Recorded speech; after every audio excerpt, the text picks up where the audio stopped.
Olá, seja muito bem-vinda ao canal do Método Shalom Pleno. Eu sou Kátia Santos, sou fisioterapeuta e criadora do Método Shalom Pleno.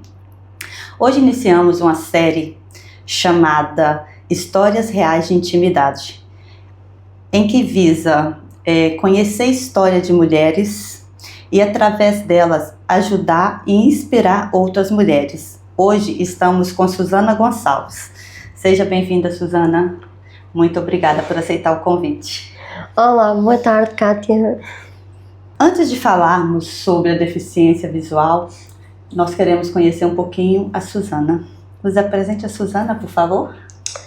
Então, sou a Suzana Gonçalves, tenho 46 anos e sou técnica auxiliar de fisioterapia.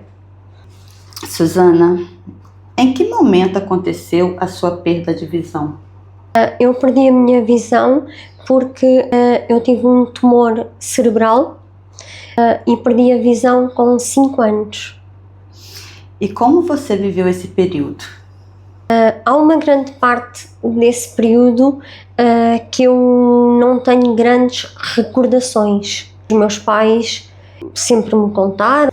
E quem é a Suzana, além da deficiência? Isso, eu, para além da deficiência, eu considero-me uma pessoa normal, dita normal, né? Faço a minha vida como todas as outras pessoas que não têm deficiência que fazem. Sou uma pessoa que tenho sonhos, realizo muitas coisas na minha vida, sou uma pessoa muito persistente, muito teimosa, com muita força de viver. Gosto às vezes de dar exemplos da minha vida para depois dar força às pessoas que me rodeiam. Sei lá, sou uma grande lutadora. Com certeza. Como foi a sua infância e adolescência a partir do momento que você foi se crescendo e descobrindo o seu próprio corpo? Você se sentia ser tratada de forma diferente das outras meninas? Na minha infância, dos quase 6 anos, depois no período que andei a fazer a quimioterapia, que foi durante 3 anos, mais ou menos, e nesse período eu não pude sequer estar na escola e em muito contacto físico com outras crianças, porque as imunidades eram muito baixas, andava em tratamentos.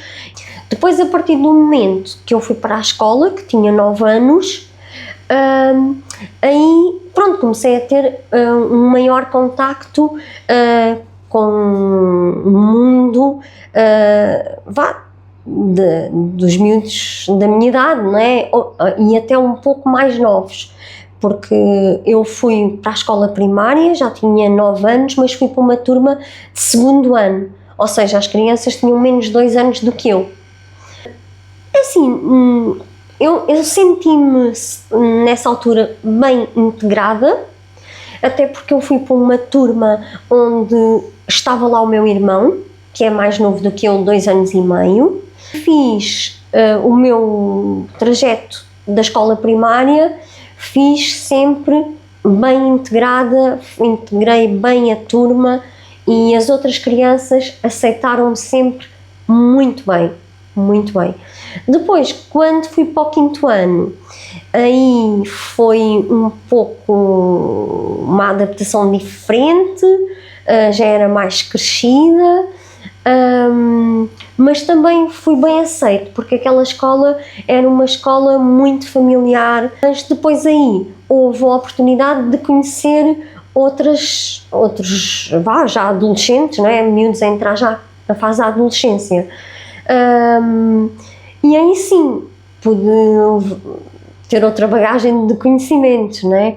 Mas sempre fui muito bem aceite por parte dos jovens, sempre. E também tive sempre muito apoio por parte da família, em especial o meu irmão, que estava lá sempre. E depois os professores faziam um grande trabalho também, e os funcionários. Muito interessante. Que história, hein? Suzana, você falou que teve uma fase mais difícil, que foi quando foi para o 5º ano. Nessa fase eu acredito que você já era uma pré-adolescente, um adolescente. Como foi descobrir a sua feminilidade esse processo? Foi natural ou trouxe desafios específicos? É assim, eu considero que tenha sido um processo natural, sim, dentro de algum conhecimento que tenho, não é? Eu considero que foi um processo natural, até porque a minha mãe é até mais do que o meu pai, não é? E porque, pronto, é sempre diferente a proximidade com a mãe nestas coisas, não é? Nas meninas. Mas a minha mãe sempre foi uma pessoa muito aberta a falar sobre tudo. Sobre a parte da sexualidade, sobre a parte da descoberta do corpo, sobre tudo. A minha mãe sempre foi uma pessoa muito aberta a isso. E as mães das minhas amigas, das amigas que se davam mais comigo, também nesse aspecto também eram pessoas muito abertas, e estamos a falar de alguns anos atrás, não é? Mas já havia uma grande abertura. Houve ali a descoberta do corpo desde muito cedo, porque eu, talvez, segundo, pronto, os médicos disseram, eu comecei a ser mulher muito cedo. Quando eu digo que comecei a ser mulher muito cedo, foi porque eu comecei a ter um peito muito cedo, com 9 anos. Eu menstruei aos 11 anos e então comecei a descobrir o corpo logo desde muito cedo, porque a parte hormonal talvez tenha ficado alterada, não é? Devido à quimioterapia, então o meu corpo começou ali a reagir logo a toda essa altura da puberdade e tudo desde muito cedo. Eu aceitei. Sim, aceitei com naturalidade, era o crescimento e sempre foi muito falado em meio familiar. Que orgulho, fiquei orgulhosa da sua mãe. A maioria das adolescentes e das meninas geralmente percorre esse caminho sobre a descoberta da sexualidade sozinha. Mas como foi viver os primeiros relacionamentos? Quando a Kátia me pergunta relacionamentos quê? Amorosos? Amorosos, sim. Os primeiros relacionamentos. Pois, aí já foi já é um assunto mais tardio. Sim, eu tive naquela fase da adolescência, tive alguns meninos que andavam na escola comigo, que convivíamos, mas relacionamentos mais amorosos foi muito mais tarde, não digo que não houvesse ali umas proximidades na fase da adolescência. Sim, houve proximidade entre rapaz, rapariga, não é?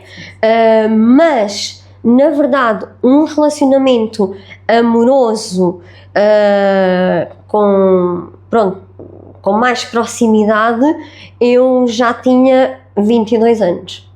Quando você diz mais proximidade, é com intimidade sexual, é isso? Isso mesmo. Ótimo. Nesta fase, quando iniciou os primeiros relacionamentos, ainda lá na adolescência, existia medos e inseguranças? Não é que eu tivesse tido medos e inseguranças, porque eu também sempre fui uma miúda muito exploradora do meu corpo, por curiosidade, e exploradora porque eu podia até não ter como é que eu ia te explicar? Eu podia não ter acesso às coisas para mim em braille, não é? Para eu poder ler isso. Nessa altura era tudo muito difícil de conseguir isso, até porque eu vivi e vivo num meio em que também não havia muita informação, não é? Era uma zona de campo, uma zona onde, pronto, não havia forma de eu sozinha conseguir. Então o que é que eu fazia? Eu, como era muito exploradora, eu estimulava muito as amigas a lerem e a procurarem para mim. E recordo-me perfeitamente de estar com uma grande amiga minha, que hoje nós tratamos por irmãs, hoje e sempre tratamos por irmãs, e essa irmã, como eu lhe chamo, foi muito especial em todo o meu percurso e foi a pessoa que me acompanhou sempre desde a infância. Nós fomos criadas juntas, então nós explorávamos muita coisa juntas, inclusive o nosso corpo. E saber mais sobre a sexualidade, quando surge aquela altura dos jovens, né? E então eu lembro-me perfeitamente que a minha mãe havia coleções de livros que era das seleções, e então a minha mãe fazia a compra desses livros, e havia um que era o livro do corpo humano, e então essa minha irmã lia o livro para mim e para ela e descrevia-me as imagens, ou seja, nós éramos as duas muito exploradoras. Portanto, quer dizer, tinha ao lado da minha mãe, que já era uma pessoa aberta ao assunto, mas nós também explorávamos muito nos livros. Não era eu diretamente, mas era alguém que também me passava essa informação. Que história incrível, é fascinante saber que há mais de 20 anos, né? Sim. Você já conseguiu descobrir a sexualidade, ter educação em sexualidade, o que é mais importante. Exatamente. Incrível, Susana. Estou fascinada. E depois, quando chegou à altura daquele primeiro beijinho, daquele primeiro contacto físico, do abraço a um rapaz, daquele jovem que a gente acha, ai meu Deus, ele é um querido, ele é um fofo, este rapaz, não sei o quê. Quando chegou a essa altura, eu já tinha uma grande bagagem. Podiam ter a parte da experiência, mas a parte da matéria, de o aprender nos livros, o explorar, tinha muita coisa já sabida, não é? Por assim dizer. Sim, a experiência veio muito mais tarde, eu considero isso muito bom, mas a educação em sexualidade chegou cedo, e isso direcionou seus caminhos de maneira muito diferente, né, Susana? Sim, sim. E como você conheceu seu marido, Susana? A primeira pessoa com quem eu me relacionei, que por sinal é o pai da minha filha, conheci-o na escola, onde eu fiz o curso.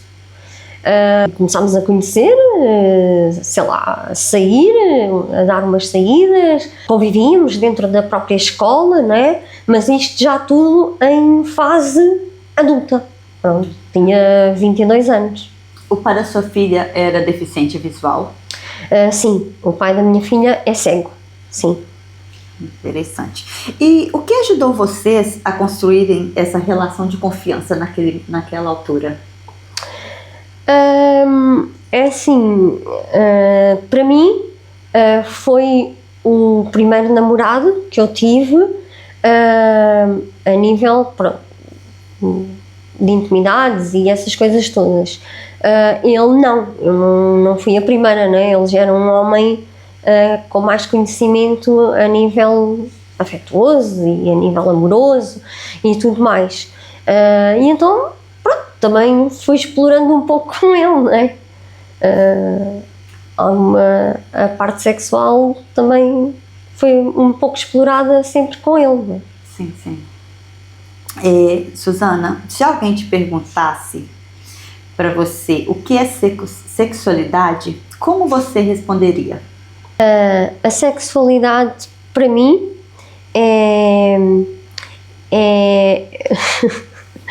é algo muito pessoal. A sexualidade eu acho que tem que ser vivida quando nós realmente estamos preparados, e foi isso que aconteceu na minha situação. Eu só tive a minha primeira vez quando eu senti que estava preparada para isso, e como disse há pouco, eu já tinha uma grande bagagem de matéria, não tinha era posto em prática, e eu acho que tem que ser algo que seja vivido com felicidade, com vontade, com amor e com naturalidade. Assim.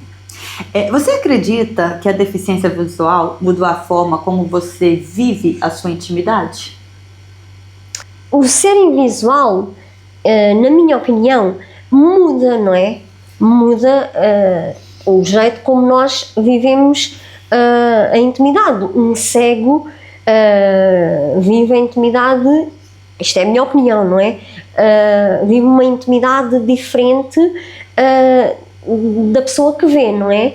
Porque, isto é a minha opinião, porque quem vê, talvez se calhar vá mais por um contacto de olhares, tudo mais, não é? Um cego não, um cego vai primeiro se calhar pela conversa e tudo mais, mas depois também há logo tens logo a tendência de ter uma proximidade mais física.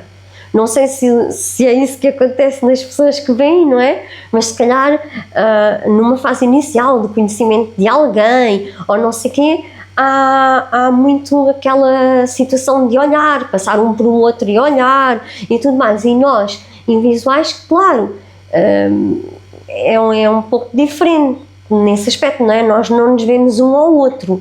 A minha primeira impressão é fico sempre muito atenta em qualquer conversa, ou até mesmo às vezes que a conversa não seja comigo, mas se eu estiver num grupo de amigos, a minha primeira observação é ver, sentir, analisar o comportamento de cada um e depois sim ter a curiosidade como é que é a parte física. Primeiro, para mim, o contacto que eu tenho com a pessoa, o que eu sinto é sempre primeiro a personalidade da pessoa. Interessante.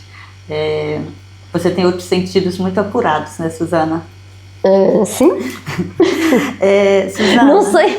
Não sei se toda a gente é assim, não é? Mas pronto, depois também agora pronto, já não me considero uma pessoa tão tímida, mas na altura era uma pessoa bastante tímida, ou seja, haver uma grande proximidade física, não. Não, primeiro tinha que haver exploração a nível, pronto, de conhecimento a nível da pessoa e depois sim, vinha mais o outro lado, o abraço, de pôr a mão no ombro, ou pôr a mão nas costas, pronto, uma proximidade física, não é? Ou dar a mão, ou qualquer coisa, não. Primeiro está a parte de conversar e tudo mais, depois vem o outro lado. Muito bom. Susana, existe algum mito sobre a sexualidade da mulher com deficiência visual que você gostaria de desconstruir? Eu deparei-me na fase da adolescência, quando andava na escola, até tive uma situação engraçada com 2 miúdos. Nós estávamos na sala de aula, a professora tinha saído e os miúdos estavam na conversa e estavam a falar sobre mim. E eu estava sentada à frente deles e eles puseram-se a falar um para o outro e disseram assim: "Ei, namorar com a Susana é que deve ser muito bom, porque ela só apalpa." E então, tipo, aquilo não me caiu nada bem, não é? Eu virei-me para trás, tinha um livro na mão, nem com o livro na cabeça, porque não aceitavam muito bem eles dizerem uma coisa daquelas, não é? Agora, assim, outro tipo de situação, não tenho conhecimento. Essa já acabou de desfazer um mito, tá vendo? Não consiste em ser claro só que dentro tato, ainda de né? gente muito jovem, não é? Sim. Mas pronto. Mas talvez essa seja a mentalidade de muita gente que não sabe, né, sobre a sexualidade da mulher com deficiência visual. Muito bom. Susana, na sua experiência, o que realmente faz diferença para que a intimidade aconteça de forma segura e natural? Para a intimidade acontecer de forma segura e natural, ambos sentirem-se bem e estarem bem um para o outro, não é? E querermos os dois a mesma coisa, sermos os dois felizes naquilo que se pretende durante o período em que estamos os dois juntos, não é?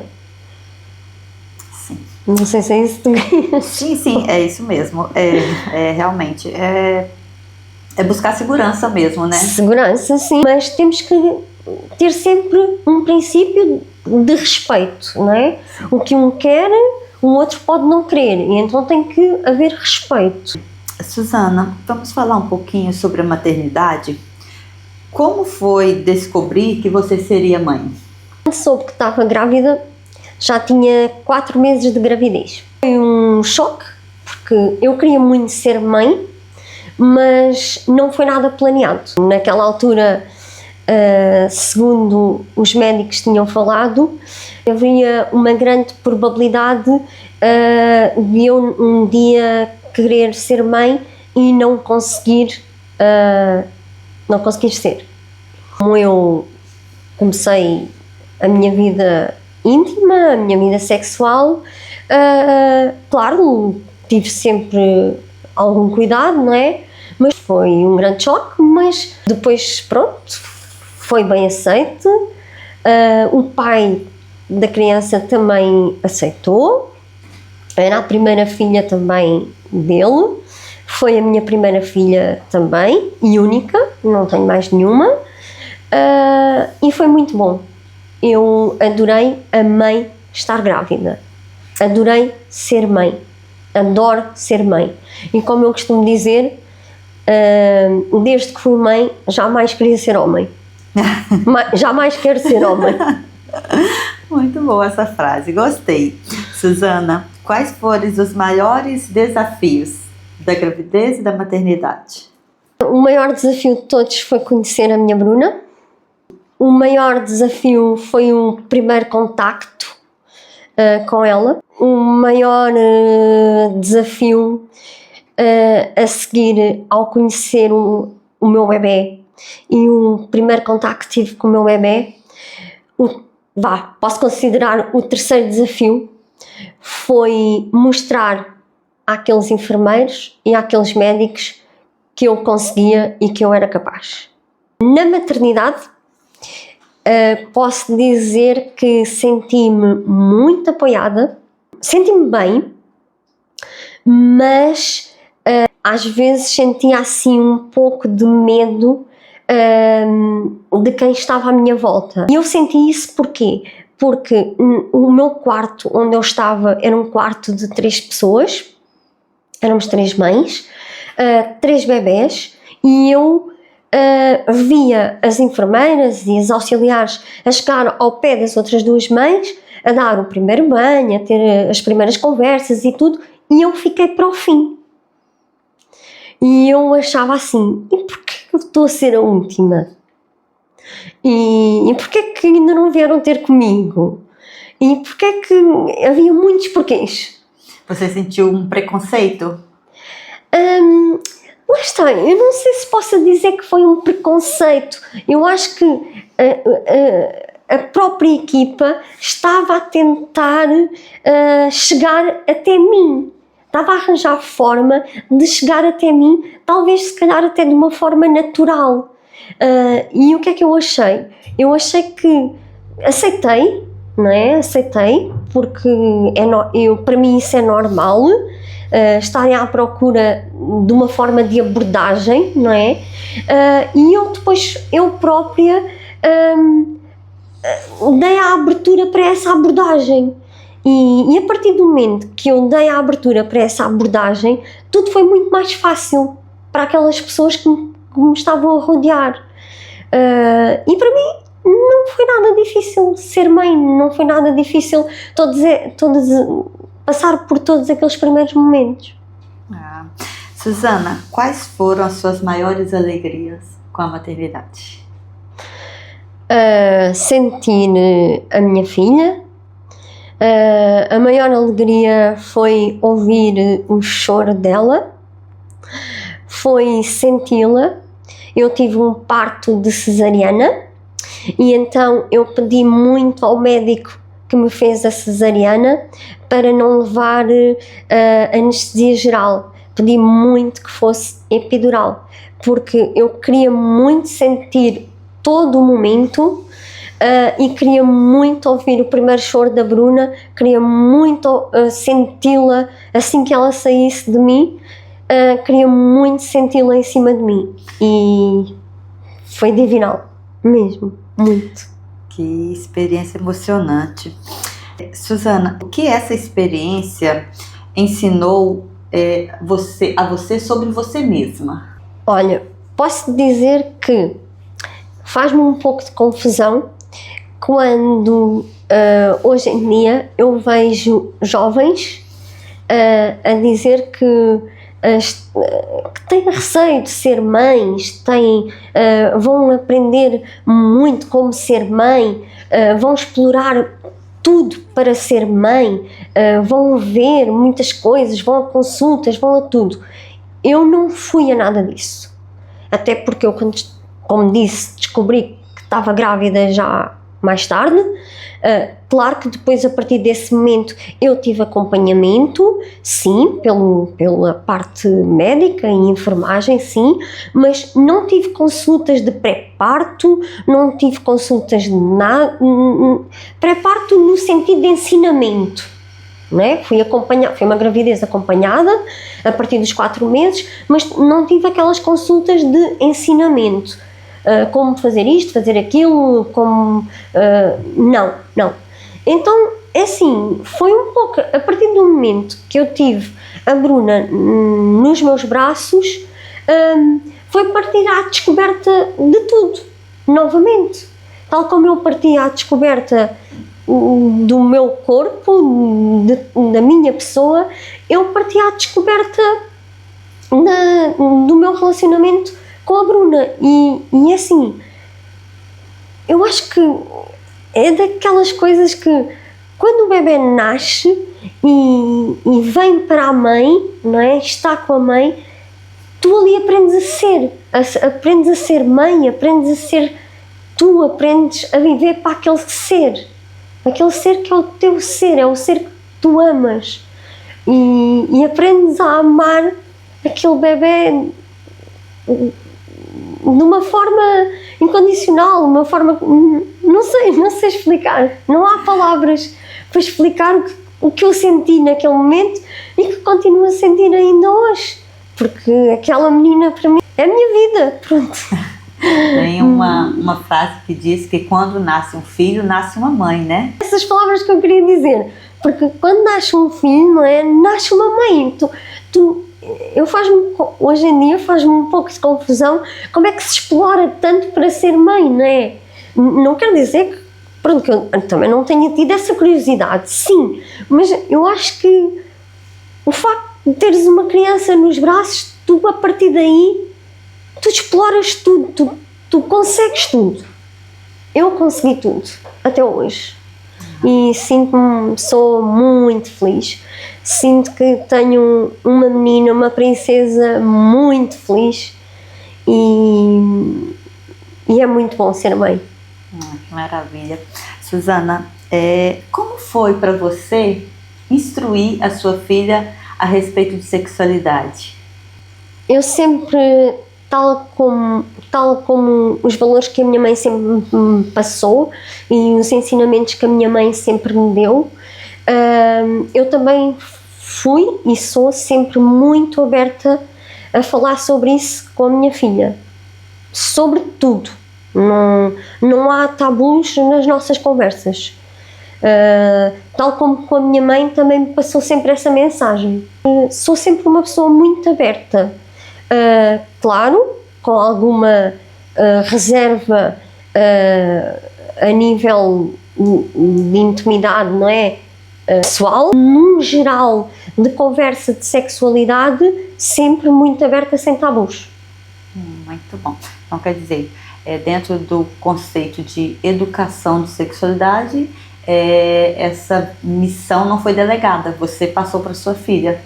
Sim, passei e sempre incentivei e incentivo a ela fazer o que eu também fiz, que foi explorar. Explorar, ler, procurar, conhecer, saber, sempre fiz isso eu e sempre passei essa mensagem à minha filha. Susana, se hoje você pudesse conversar com a menina ou mulher que acabou de adquirir a deficiência visual, o que você gostaria de dizê-la? Gostava de dizer para ela agir de uma forma natural, deixar-se explorar, explorar em primeiro lugar o corpo dela, explorar sobre todo o conhecimento, não é? Da parte sexual, de uma forma natural. Eu acho que nós temos que agir de forma natural, porque não temos que ter tabus acerca dessas coisas. Sim. Quando você fala explorar o próprio corpo, você está referindo ao autoconhecimento. Isso mesmo, sim. Sim. Eu acho que é muito importante. Eu acho que é importante para todos, não é? Até para as pessoas que vêm, não é? Terem, acho que os nossos jovens de hoje em dia, antes de começarem a ter uma vida sexual ativa, antes de partirem para esse lado, devia de haver uma grande exploração a nível de autoexploração, autoconhecimento, não é? E depois, sim, passar... Só que, não sei, hoje em dia tudo é tão rápido, não é? Os jovens, e também hoje em dia não é como era antigamente, não é? Porque tu não tinhas as coisas ali à tua mão, não é? Hoje em dia os nossos jovens já têm tudo ali num simples teclado de computador, num simples teclado de telemóvel, não é? Sim.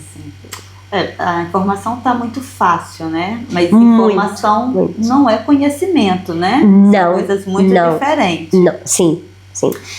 Por isso, daí eu dizer, é muito importante a autoavaliação, a autoestima, a autoexploração. Para mim, eu acho muito importante. E eu diria sempre isso a qualquer jovem. Digo isso a qualquer jovem. Eu concordo com você, mas você acredita que uma pessoa que tem o seu autoconhecimento coloca menos expectativa no outro em relação ao seu prazer?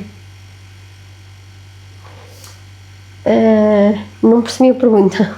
Uma pessoa que se conhece o seu corpo, conhece as suas necessidades. Sim, por eu me conhecer, eu também sou aberta depois também ao outro lado, à parte do parceiro. E acho que assim é que deve ser. E acredita que sim, a pessoa tem que se conhecer e depois ela compartilha com o outro, não é isso? Os seus conhecimentos, sim. Eu pessoalmente senti-me sempre mais confortável agindo dessa forma. Sim, é interessante porque quando você se conhece, quando você vai para um relacionamento, para intimidade, você pode conduzir, né, o seu parceiro no que você gosta, do que você não gosta, do que você se sente bem em receber, aquilo que você não gosta. Então, realmente, o autoconhecimento dá uma liberdade diante da relação. Isso, sim, dá uma liberdade no relacionamento, mas também sou uma pessoa aberta a ter novos conhecimentos. É aprender e seguindo em aprender, né? Isso não tem fim. Correto, isso é. Susana, qual mensagem você deixaria para as mulheres que irão assistir a essa entrevista? Eu gostaria que todas as mulheres não tivessem tabus sobre a sexualidade. Eu gostaria que as mulheres, em qualquer situação amorosa, fossem sempre muito felizes, muito abertas a um relacionamento de liberdade, a um relacionamento com autoconhecimento, e que, acima de tudo, para haver um relacionamento de intimidade, tem que haver cumplicidade, tem que percorrer os dois o mesmo querer, tem que haver um alinhamento entre os dois, não é? E tem que haver, pronto, respeito. Eu, para mim, acho que o respeito acima de tudo. Susana, a sexualidade, ela é definida como energia de vida, e nós vemos muita vida em você. Depois de tudo que você viveu, o que te motiva, Susana? O que te dá essa energia de vida? Quem é a Susana de hoje? Eu considero-me uma mulher, uma pessoa feliz. Tenho à minha volta pessoas que me fazem ser a pessoa que sou. A pessoa que sou hoje devo a todos aqueles que me rodearam, desde a família, os amigos, todos em geral. E eu sou uma pessoa feliz, tenho uma família que eu construí e nós somos felizes. Somos 3 pessoas que vivemos em comum e eu considero-me uma pessoa realizada, uma pessoa com objetivos de vida. Eu sou uma pessoa que consegui aquilo que tenho com muita luta, muito esforço, muita resiliência, muita persistência, e sou feliz. Acima de tudo, para mim, a felicidade é muito importante. A felicidade num relacionamento, numa casa de família. E faço para que todos aqueles que me rodeiam, a nível familiar e em casa, haja muito respeito, cumplicidade e felicidade. Susana, eu já admirava muito a sua história, e conhecendo ela assim de maneira mais profunda, eu admiro ainda mais. Obrigada. Eu tenho certeza que a sua história vai ajudar, ensinar e inspirar muitas mulheres. Foi muito bom receber você, foi muito bom ter essa conversa com você.